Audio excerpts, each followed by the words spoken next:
अस्सलाम वालेकुम स्टूडेंट्स। आज के लेक्चर में हम देख रहे हैं टाइप्स ऑफ मैट्रिसेस के बारे में। आपका ताल्लुक चाहे केबीके बोर्ड से है, चाहे पंजाब बोर्ड से, फेडरल बोर्ड से, सिंध बोर्ड से, किसी भी बोर्ड से है। टाइप्स ऑफ मैट्रिसेस जो है वो आप सबके लिए बहुत इंपॉर्टेंट है नेक्स्ट एक्सरसाइज को समझने के लिए। तो टाइप्स ऑफ मैट्रिसेस जो है वो आपके पास एमसीक्यूज में भी आ सकते हैं। और टाइप्स ऑफ मैट्रिसेस जब आपको पता होंगे तो आगे बहुत सारी एक्सरसाइजेज ऐसी हैं जिसमें इन टाइप्स ऑफ मैट्रिसेस को समझ कर जो है वो आपको क्वेश्चन सॉल्व करने होंगे। तो टाइप ऑफ मैट्रिसेस देखते हैं कि किस किस तरह के मैट्रिसेस हो सकते हैं। जैसे यहाँ पर पहला मैट्रिक्स बताया है कि रो मैट्रिक्स। ठीक है, रो मैट्रिक्स कौन सा मैट्रिक्स होगा? हर वो मैट्रिक्स जिसमें हमारे पास एक ऐसा इस तरह का एक मैट्रिक्स जिसमें सिर्फ एक ही रो होगी, कॉलम्स उसमें जितने मर्जी हो। जैसे इस एम को देखें, कॉलम इसमें कितने हैं? ये एक कॉलम है, ये दूसरा कॉलम है, ये तीसरा कॉलम है, लेकिन रो इसमें एक ही है। इसी तरह से इस मैट्रिक्स को देखें, यहाँ पर एक ही रो है लेकिन कॉलम्स दो हैं। तो कॉलम जितने मर्जी हो जाए, लेकिन अगर रो एक है, देखो आगे आपको थोड़े से इसकी शेप से भी आपको पता चलेगा। ये इस तरीके से रो की शक्ल में है। ठीक है, तो इस तरह के मैट्रिक्स को हम कहते हैं कि रो मैट्रिक्स है। इसके लिए जो स्टेटमेंट आपको याद होनी चाहिए वो ये स्टेटमेंट आपको याद होनी चाहिए। इस तरह की स्टेटमेंट आपके पास एमसीक्यूज में आ सकती है कि matrix is called a row matrix if it has only one row. ठीक है, और अगर आपको डिफाइन करने को कह दिया जाए तो आप अपने वर्ड्स में भी इसे लिख सकते हैं। ठीक है, कि all the matrices those have only one row, ठीक है, are known as row matrix. इसी तरह से कॉलम मैट्रिक्स क्या है? कॉलम मैट्रिक्स नाम से ही लग रहा है, जिस तरह से रो मैट्रिक्स में हमने एक रो की बात की कि एक रो होगी, कॉलम जितने मर्जी हो जाए, बिल्कुल वैसे ही कॉलम मैट्रिक्स के अंदर क्या है कि कॉलम चाहे रो जितनी मर्जी हो जाए, और लेकिन कॉलम उसके अंदर क्या होगी? एक ही होगी। ठीक है, तो हम यहाँ देखते हैं, इसकी भी एग्जाम्पल यहाँ पे दी हुई एक्सरसाइज में।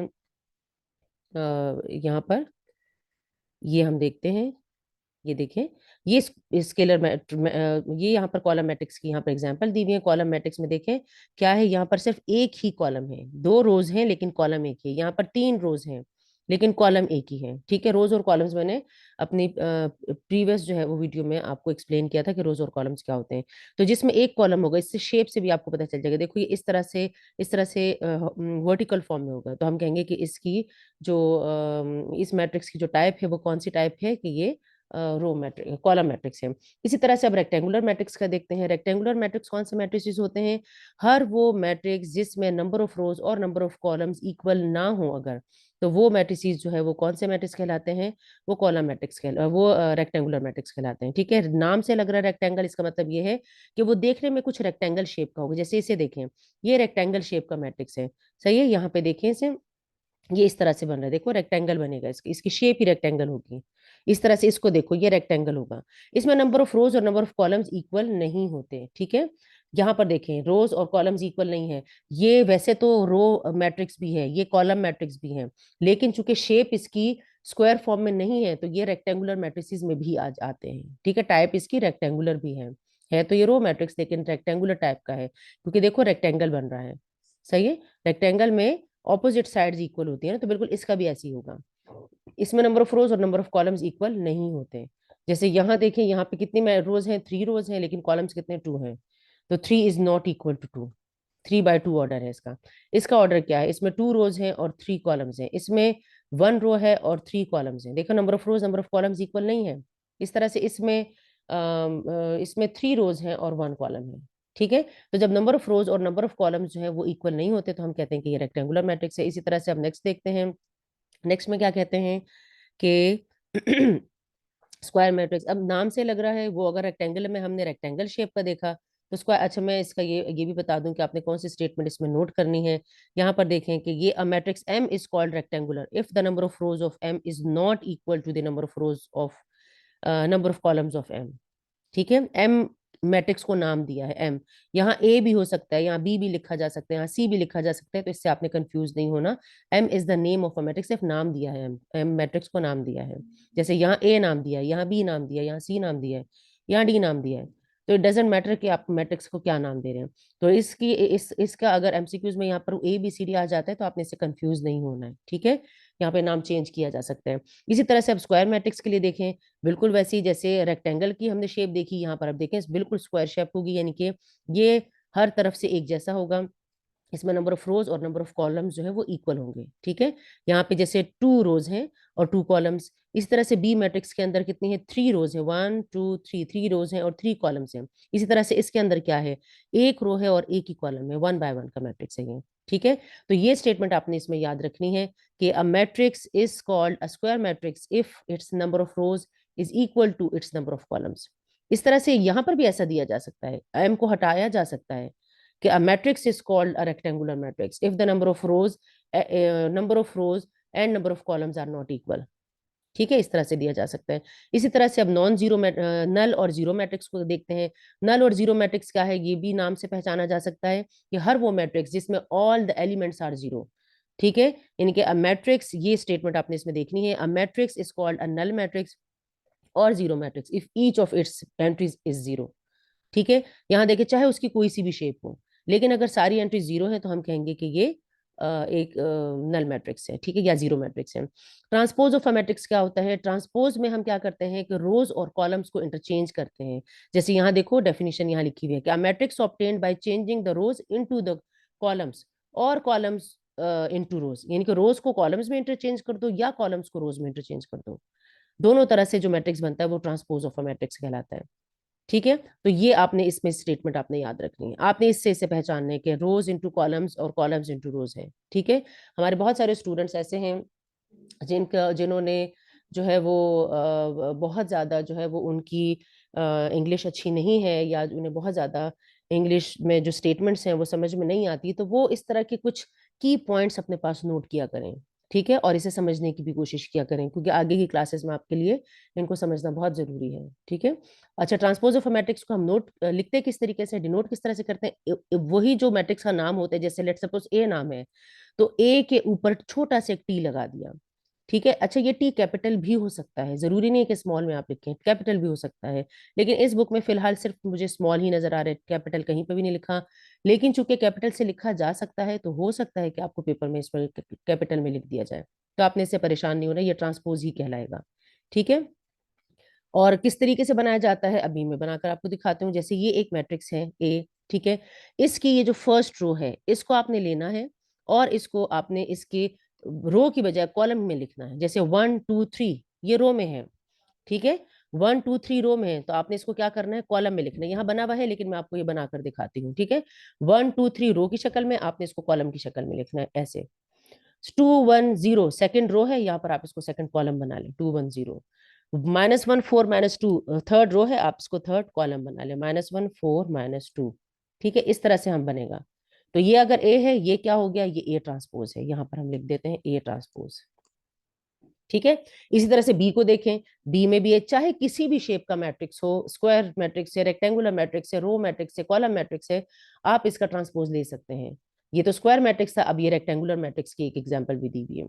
ये रेक्टेंगुलर मैट्रिक्स है, इसका हम ट्रांसपोज देते हैं किस तरह से है, 1 0 2 इसकी फर्स्ट रो है, तो देखो 1 0 2 इसको फर्स्ट कॉलम में लिख दिया।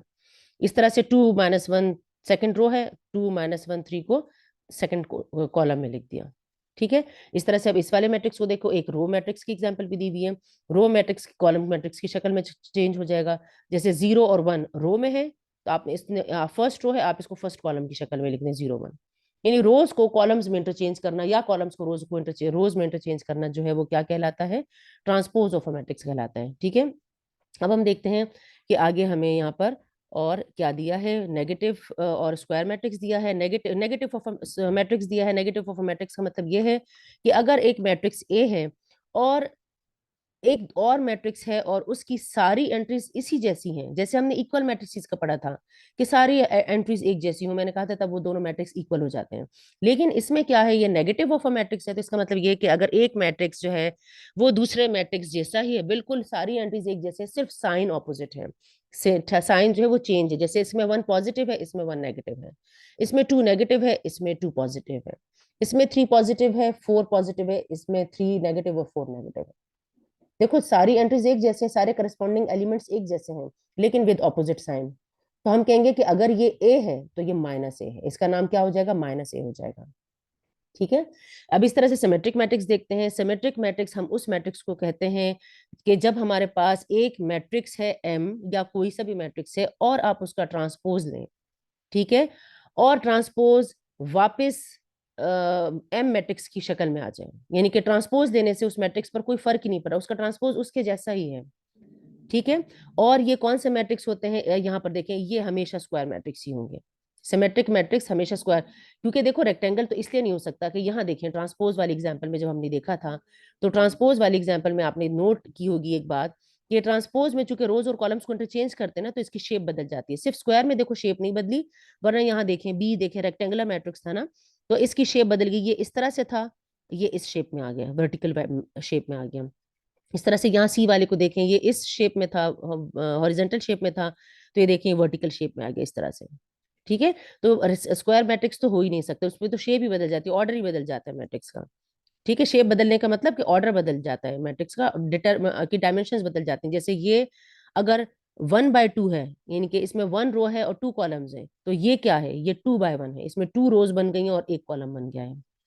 सही है, तो ऑर्डर बदल जाता है ट्रांसपोज लेने से। लेकिन सिमेट्रिक मैट्रिक्स में चूंकि हमने क्या डेफिनेशन हम देख रहे हैं कि अगर एक मैट्रिक्स का ट्रांसपोज जो है वो उसके इक्वल है, ठीक है, यानी कि अगर ए ट्रांसपोज और ए ये इक्वल आ जाता है, ठीक है, तो हम कहते हैं कि ए क्या है, ए सिमेट्रिक मैट्रिक्स है। सही है, तो ए इक्वल तभी आएगा जब हमारे पास क्या होगा कि सबसे पहले तो उसकी शेप नहीं बदलनी चाहिए। तो शेप कब नहीं बदलेगी, डायमेंशन कब नहीं बदलेगी, जब वो स्क्वायर होगा। तो स्क्वायर मैट्रिक्स का होना जरूरी है। तो अगर आपके पास एमसीक्यूज में इस तरह से आता है और उसके साथ स्क्वायर नहीं लिखा, तो इसका मतलब है कि वो गलत होगा। ठीक है, तो स्क्वायर मैट्रिक्स होना जरूरी है कि square matrix is symmetric if it is equal to its transpose. ठीक है, तो यहाँ पर ये सिमेट्रिक, अब जैसे ये एम मैट्रिक्स दिया हुआ है, इसका ट्रांसपोज दिया, तो देखो ट्रांसपोज कैसे लेंगे, हमने टी लगाया इसके ऊपर, ये देखेंगे यहाँ पर टी लग गया इसके ऊपर। फर्स्ट रो को फर्स्ट कॉलम में लिख दिया 1 2 3, सेकेंड रो को सेकंड कॉलम में लिख दिया, थर्ड रो को थर्ड कॉलम की शक्ल में लिख दिया। आप देखें दोनों मैट्रिक्स पे कोई चेंज ही नहीं आया, एम ट्रांसपोज लेने से एम पर कोई फर्क ही नहीं पड़ा, वैसा का वैसे ही है ये, हालांकि हमने रोज को कॉलम्स में इंटरचेंज कर दिया है। ठीक है, तो इसलिए हम कहेंगे कि M is a symmetric matrix. इस तरह से आप कोई से भी मैट्रिक्स ले लें और उसका ट्रांसपोज लें, तो आपके पास क्या आ जाएगा, और वो अगर वापस वैसे ही आ जाता है, तो इसका मतलब ये है कि वो कौन सा मैट्रिक्स है, ट्रांसपोज ऑफ अ मैट्रिक्स है। ठीक है, अब यहाँ पे देखें, जैसे यहाँ पर एक एग्जांपल दी हुई है ए की, यहाँ पर ए हालांकि स्क्वायर मैट्रिक्स है, ठीक है, लेकिन जब इसका ट्रांसपोज दिया तो देखें क्या बन गया, 2 1 3 फर्स्ट रो में है तो 2 1 3 फर्स्ट कॉलम में लिख दिया, -1 2 2 सेकेंड रो है तो -1 2 2 को कॉलम में लिख दिया, 3 1 3 थर्ड रो में है तो 3 1 3 को थर्ड कॉलम में लिख दिया। लेकिन आप देखें दोनों एंट्रीज एक जैसी नहीं है, तो जरूरी नहीं कि हर स्क्वायर मैट्रिक्स सिमेट्रिक होगा। ठीक है, sum of the square matrices are symmetric matrices. सही है, तो ए यहाँ पर इस वक्त सिमेट्रिक नहीं है। स्क्यू सिमेट्रिक क्या होगा, स्क्यू सिमेट्रिक में वैसा ही है कि अगर आप ट्रांसपोज लें तो वापस वही मैट्रिक्स बन जाए, लेकिन विद ऑपोजिट साइन। जैसे मैंने अभी आपको नेगेटिव मैट्रिक्स का बताया था, नेगेटिव ऑफ अ मैट्रिक्स, यानी कि यहाँ पर हम ए का ट्रांसपोज लेंगे और वो नेगेटिव ऑफ दैट मैट्रिक्स बन जाएगा, ए नहीं बनेगा, सिमेट्रिक में वापस ए बन जाता है, यहाँ पर ए बनेगा लेकिन विद ऑपोजिट साइन, -a बन जाएगा। जैसे यहाँ पर देखो ये वाला मैट्रिक्स है ए, हम इसका ट्रांसपोज लेते हैं, जब हम इसका ट्रांसपोज देंगे तो देखें ए का ट्रांसपोज क्या बनेगा, यहाँ पर मैं लिख रही हूँ, यहाँ लिख देती हूँ, A transpose is equal to क्या बनेगा, इस रो को कॉलम में की शक्ल में लिखें 0 2 3, इस सेकंड रो को सेकंड कॉलम की शक्ल में की जगह पर लिख दें, थर्ड रो को थर्ड कॉलम की जगह पर लिख दें -1, इस तरह से। सही है, अब आप ए और ए ट्रांसपोज में एक बात नोट करें कि all the entries are same but with opposite sign. ठीक है, देखो 0 है, यहाँ भी 0 है, यहाँ 2 है लेकिन यहाँ -2 है, यहाँ 3 है, यहाँ -3 है, सिर्फ साइन चेंज हुआ है, नंबर वही है, साइन चेंज हो गया, यहाँ -2 है, यहाँ +2 है, यहाँ 0 है, यहाँ 0 है, यहाँ 1 है। 0 के साथ देखो साइन इसलिए नहीं लगा क्योंकि 0 एक न्यूट्रल नंबर है, 0 पॉजिटिव भी हो सकता है और नेगेटिव भी हो सकती है, 0 के साथ हम 0 अगर अकेला है तो हम उसके साथ कोई साइन नहीं लगाते। ठीक है, तो यहाँ पर 0 हमारे पास आ गया, 0 0 की जगह पर है, इससे आपने परेशान नहीं होना कि 0 के साथ तो साइन चेंज नहीं हुआ, तो 0 न्यूट्रल नंबर होते हैं, यहाँ पे भी 0 है तो 0 ही रहा। देखें बाकी जो नॉन जीरो नंबर है उनके साइन चेंज हो गए, 1 है तो यहाँ -1 हो गया, -3 था तो यहाँ 3 आ गया, -1 था तो यहाँ 1 आ गया, 0 है तो यहाँ 0 ही रहा। तो दोनों मैट्रिसेस बिल्कुल सेम है लेकिन विद ऑपोजिट साइन, यानी कि इस मैट्रिक्स से अगर मैं -a कॉमन, माइनस का साइन कॉमन ले लूं, ठीक है, माइनस का साइन कॉमन लेने का मतलब ये है कि आपने जब आप किसी मैट्रिक्स में से कोई कोई साइन कॉमन लेते हैं तो वो इसके हर एलिमेंट में से कॉमन निकलता है, या इन अदर वर्ड्स हम कह देते हैं कि आपने सारे साइन को माइनस से मल्टीप्लाई कर रहे हैं, एक ही बात है। ठीक है, तो मैं माइनस अगर मैं इसमें से कॉमन ले लेती हूँ तो माइनस इसमें से कॉमन लेने से क्या होता है, देखो 0 तो 0 ही रहेगा, माइनस मैंने कॉमन निकाल लिया तो 2 बच गया, माइनस मैंने यहाँ से कॉमन निकाला तो 3 रह गया, 2 में से माइनस कॉमन निकाला तो 2 के साथ चूंकि माइनस नहीं था तो जिसके साथ नहीं था उसके साथ लग जाता है जब हम कॉमन लेते हैं कुछ, ठीक है। जीरो न्यूट्रल है, जीरो वैसे ही रहेगा। -1 में से माइनस कॉमन निकल गया, 1 बच गया। 3 में से माइनस कॉमन निकला तो -3 रह गया, ठीक है, क्योंकि 3 के साथ भी नेगेटिव साइन नहीं था, 1 के साथ भी नेगेटिव नहीं है, तो जब माइनस का साइन निकलता है तो जिसके साथ नहीं होता उसके साथ लग जाता है, तो -1 हो गया। जीरो न्यूट्रल है तो जीरो ही रहा। तो अब आप देखें ये एग्जैक्टली ए मैट्रिक्स के जैसा बन गया। तो अब माइनस का साइन अपनी जगह पे रखें और इस पूरे मैट्रिक्स की जगह इसका नाम लिख दें ए, हमने इसको ए का नाम दिया हुआ है -A।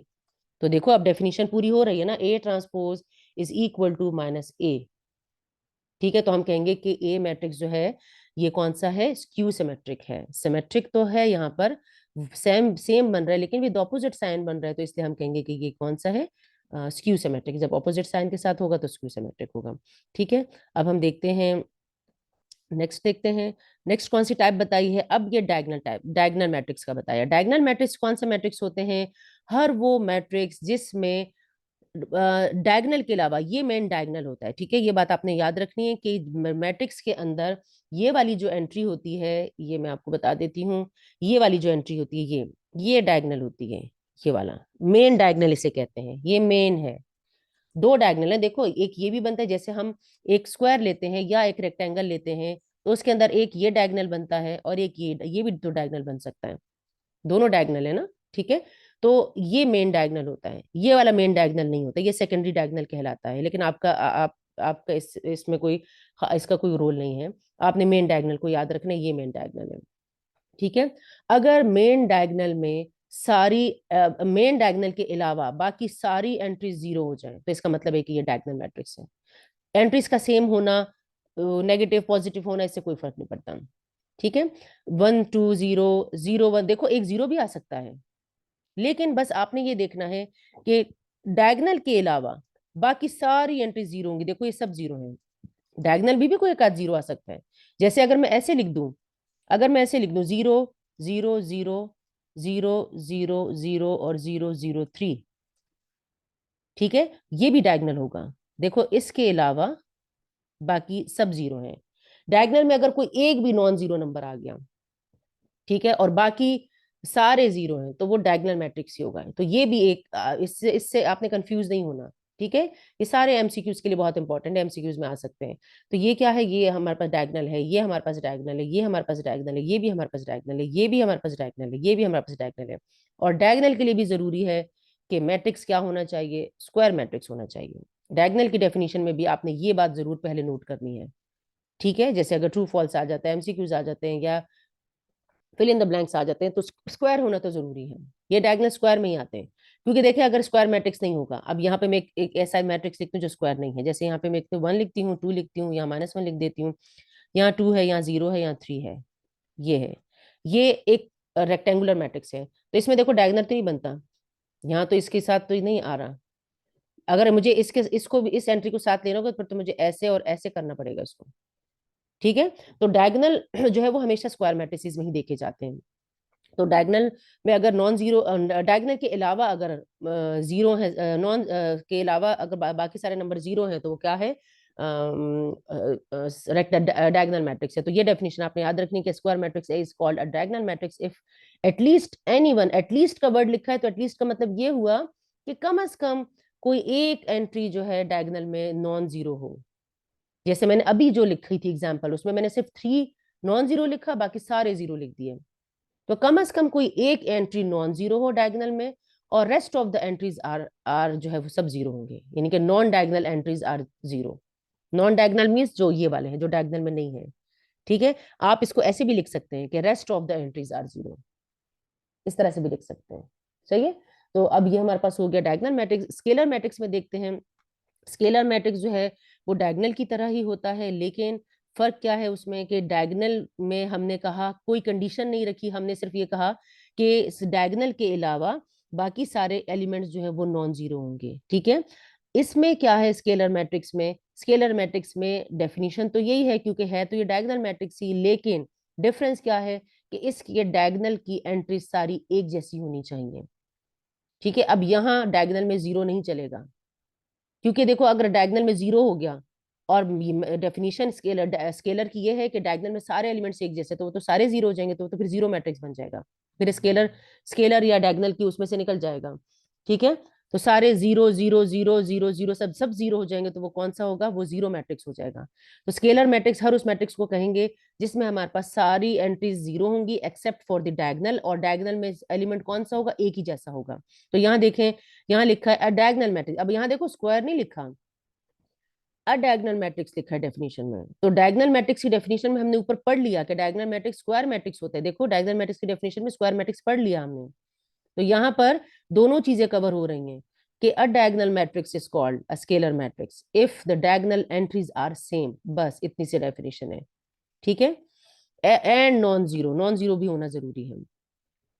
तो यहाँ पर अब देखें, जैसे ये हमारे पास यहाँ पे के एक एक नंबर ले लिया है। ठीक है, के कोई सा भी नंबर हो सकता है, जीरो नहीं होगा और वन नहीं होगा, क्योंकि अगर वन हो जाएगा तो फिर इसकी टाइप स्केलर तो ये होगा लेकिन टाइप बदल जाएगी, वो भी मैं आगे बताती हूँ क्या टाइप होगी। तो यहाँ देखें टू टू टू है, यहाँ देखें थ्री थ्री है, ये देखिए ये भी स्केलर मैट्रिक्स है, क्योंकि ये स्क्वायर मैट्रिक्स तो है, इसमें एक रो है और एक कॉलम है, तो स्क्वायर मैट्रिक्स है, इसका डायगोनल बस यही है, यही इसका डायगोनल है, और एक ही एंट्री है इसमें फाइव, बाकी एंट्रीज चूंकि है ही नहीं तो वो चेक करने की जरूरत ही नहीं है कि वो जीरो है या नहीं है।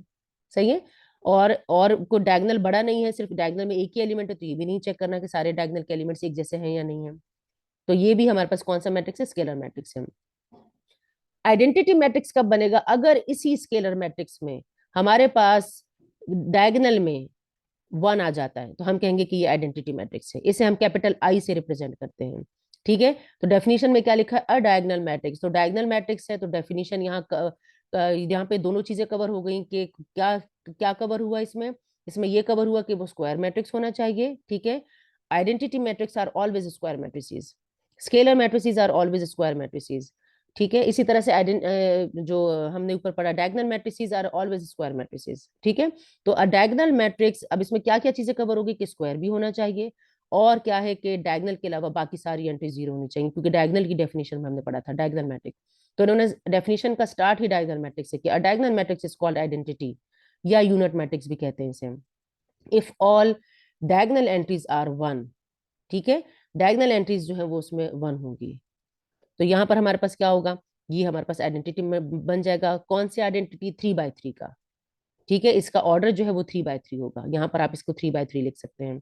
इसी तरह से हमेशा स्क्वायर होगा तो थ्री बाय थ्री होगा, टू बाय टू होगा, वन बाय वन होगा, फोर बाय फोर होगा, फाइव बाय फाइव होगा, इस तरह से हो सकता है। ये कुछ इंपॉर्टेंट पॉइंट्स लिखे, इन्हें भी आपने नोट करना है कि the scalar matrix and identity matrix are diagonal matrices. ठीक है, ये अभी मैंने आपको बता दिया। देखो स्केलर की और आइडेंटिटी की डेफिनेशन में आपने देख लिया था कि डेफिनेशन स्टार्ट ही यहाँ से हुई है कि diagonal matrix is identity matrix, diagonal matrix is a scalar matrix. तो इसका मतलब है कि दोनों डायगोनल होते ही होते हैं। ठीक है, लेकिन डायगोनल मैट्रिक्स के लिए जरूरी नहीं है कि वो स्केलर भी होगा और आइडेंटिटी भी होगा, क्योंकि डायगोनल की डेफिनेशन में हमने पढ़ा था कि डायगोनल में जो डायगोनल एलिमेंट्स हैं उसके अलावा बाकी सारे नंबर जीरो हो। डायगोनल के लिए हमने कोई कंडीशन नहीं रखी कि वो एक जैसे होने चाहिए या एक जैसे नहीं होने चाहिए, कोई कंडीशन नहीं रखी हमने। ठीक है, तो इसीलिए देखो सेकंड पॉइंट में बता दिया कि every diagonal matrix is not a scalar और आइडेंटिटी मैट्रिक्स। देखिए अब यहाँ यहाँ मैं आपको दिखा देती हूँ आपको कि डायगोनल मैट्रिक्स जो है वो ये रहा डायगोनल मैट्रिक्स। डायगोनल मैट्रिक्स देखो, ये है डायगोनल मैट्रिक्स, तो डायगोनल मैट्रिक्स देखो ये स्केलर भी नहीं है, और ये हमारे पास क्या नहीं, आइडेंटिटी भी नहीं है। क्योंकि अगर स्केलर में क्या है कि सारी एंट्रीज एक जैसी होनी चाहिए, तो अगर एक जैसी होगी तो फिर हम इसे डायगोनल तो नहीं कहेंगे, हम कहेंगे कि स्केलर मैट्रिक्स है। स्केलर मैट्रिक्स पर अंडरस्टूड है कि वो डायगोनल ही होता है। ठीक है, और अगर सारी एंट्रीज वन हो गई तो आइडेंटिटी मैट्रिक्स हो जाएगा, और ये अंडरस्टूड है कि आइडेंटिटी मैट्रिक्स जो है वो डायगोनल मैट्रिक्स ही होता है। यही दो बातें यहाँ नीचे लिखी हुई हैं, तो इस बातों को आपने याद रखना है कि every scalar matrix is every scalar and identity matrix are diagonal matrix. ठीक है, every diagonal matrix is not a scalar और आइडेंटिटी मैट्रिक्स। ये अलग अलग भी दिया जा सकता है, जरूरी है कि दोनों इकट्ठा ही लिखा जाए। ऐसा भी दिया जा सकता है कि every diagonal matrix is not a scalar matrix, या every diagonal matrix is not an identity matrix.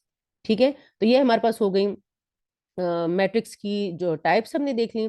इसके बाद हम नेक्स्ट वीडियो में एक्सरसाइज के क्वेश्चंस करेंगे और देखेंगे कि एक्सरसाइज में जो है वो किस टाइप के मैट्रिसेस हमें दिए हुए हैं और उन्हें हमने किस तरह से पहचानना है। तो अगर आप लोग चैनल पे न्यू हैं, मेरे चैनल को सब्सक्राइब कर लें ताकि आपको नेक्स्ट वीडियो जो है वो फौरन से मिल जाए। और एग्जाम की तैयारी के लिए मेरी सारी वीडियोस आपने देखनी है, और साथ के साथ आपने जो है वो हाँ, सारे इंपॉर्टेंट पॉइंट्स जो मैं आपको बताती जा रहा हूँ उन्हें नोट भी करना है।